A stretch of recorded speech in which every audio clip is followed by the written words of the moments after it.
Olá pessoal, farei agora a correção do livro EMAI, página 91, e daí já darei sequência no livro A Prova Brasil, da página 57 até 60.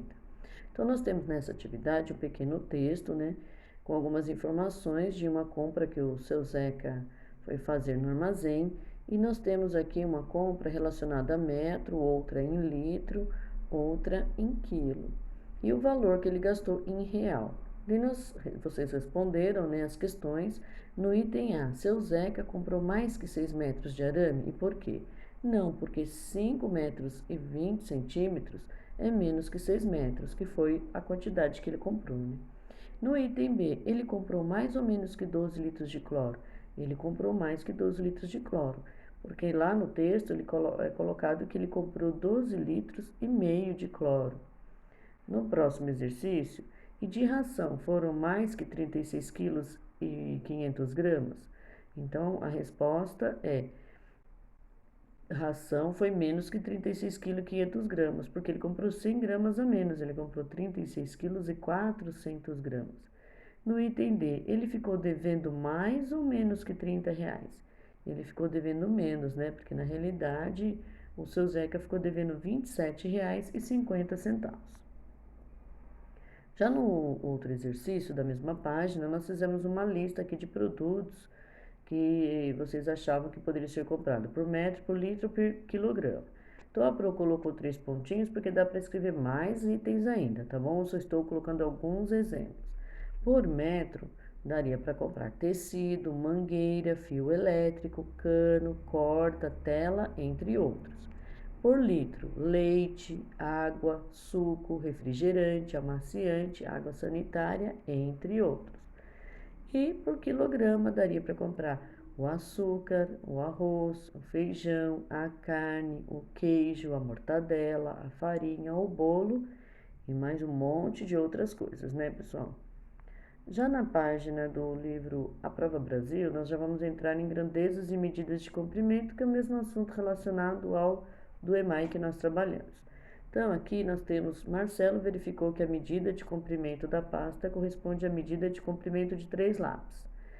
E a medida de comprimento da borracha de Luciana corresponde a 1/4 da medida de comprimento do lápis do Marcelo. Então, ele utilizou lápis, ela utilizou borracha. Eles não utilizaram a mesma unidade de medida, Não mediram da mesma forma. Nenhum dos dois utilizou uma régua ou uma fita métrica.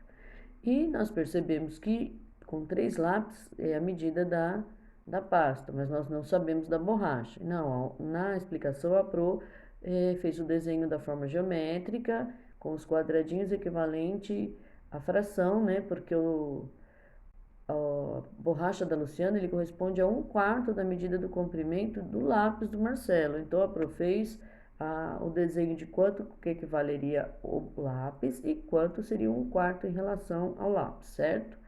Então agora nós vamos responder aqui. A medida do comprimento da pasta corresponde à medida do comprimento de quantos lápis usados por Marcelo? 3 lápis. B. Luciane e Marcelo vão obter o mesmo resultado? Não, pessoal? Porque a forma de medir deles é diferente, O lápis é bem maior que a borracha, então eles não vão conseguir obter o mesmo resultado. No item A do Responda, a medida do comprimento de um lápis corresponde à medida do comprimento de quantas borrachas?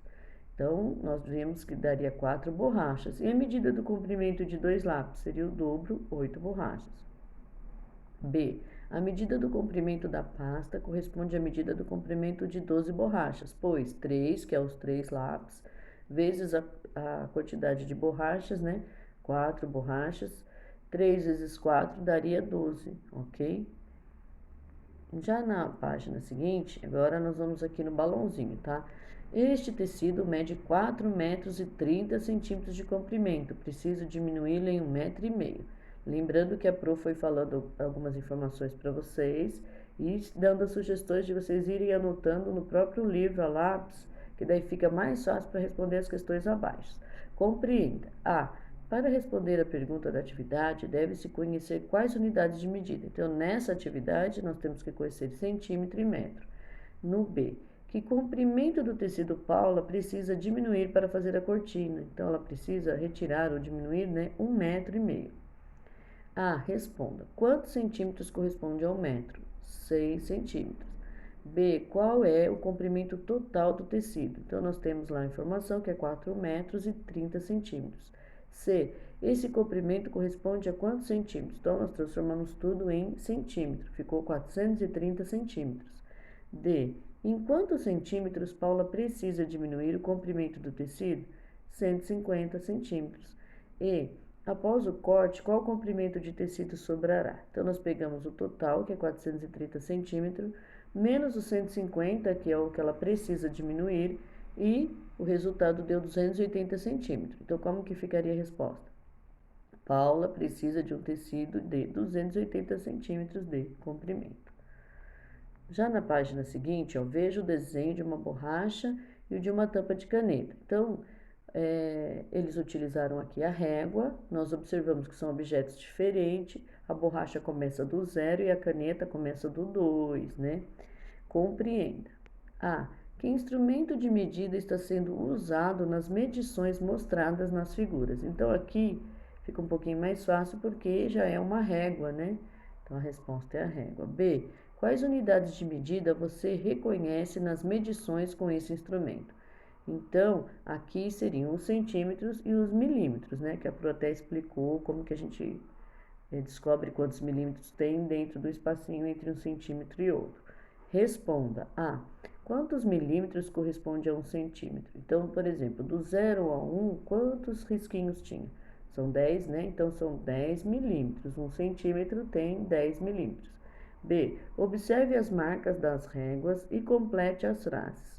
A medição do comprimento do desenho da borracha inicia na marca 0 centímetros da régua e termina na marca 4 centímetros e 5 milímetros.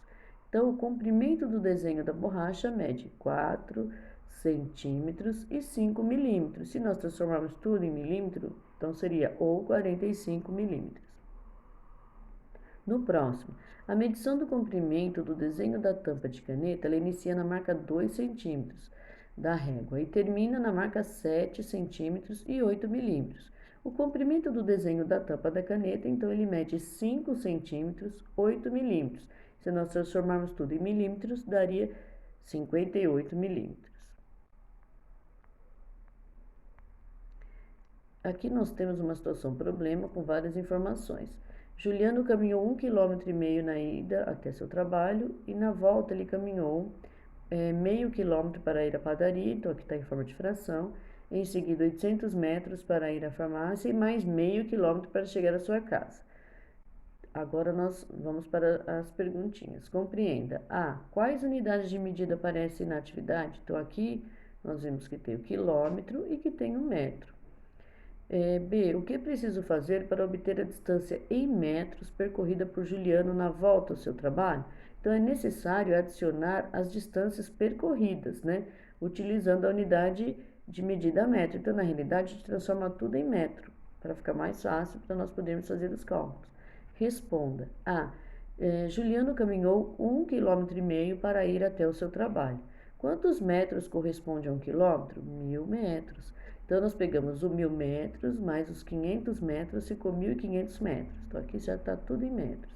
Juliano caminhou quantos metros até o seu trabalho? 1.500 metros. No exercício B, na volta, Juliano caminhou em metros. 500 metros, que é meio, né, quilômetro, que está lá, mais 800 metros, mais 500 metros, que é igual a 1.800 metros. Então, nós transformamos também tudo em metro. Como 1.800 metros é uma distância maior que 1.500, Juliano caminhou mais no percurso de volta do trabalho. E o último exercício C, calcule a distância total em metros do percurso ida e volta feita por Juliano. Então, 1.500 da ida mais o 1.800 da volta. Ele percorreu 3.300 metros. Ao todo, Juliano caminhou 3.300 metros. Tá bom, pessoal? Boa correção para vocês. A Pro sempre fala que é importante vocês voltarem os vídeos. É muito importante sim, porque normalmente quando a gente assiste um vídeo de explicação ou correção, às vezes nós acreditamos que a gente já entendeu tudo. Da segunda vez, vocês já vão perceber, poxa, eu não tinha prestado atenção nesse item, agora eu estou entendendo melhor. Então, se tiver que voltar várias vezes, voltem várias vezes, que é uma forma. Essa é a vantagem da aula online, né? Embora seja bem complexa para todos nós, a aula online tem essa vantagem. Nós podemos voltar o vídeo várias vezes e aquelas dúvidas elas vão sendo sanadas de acordo com o que a gente vai entendendo, pensando, lendo novamente, ouvindo novamente, tá bom? Boa correção para vocês e até a próxima.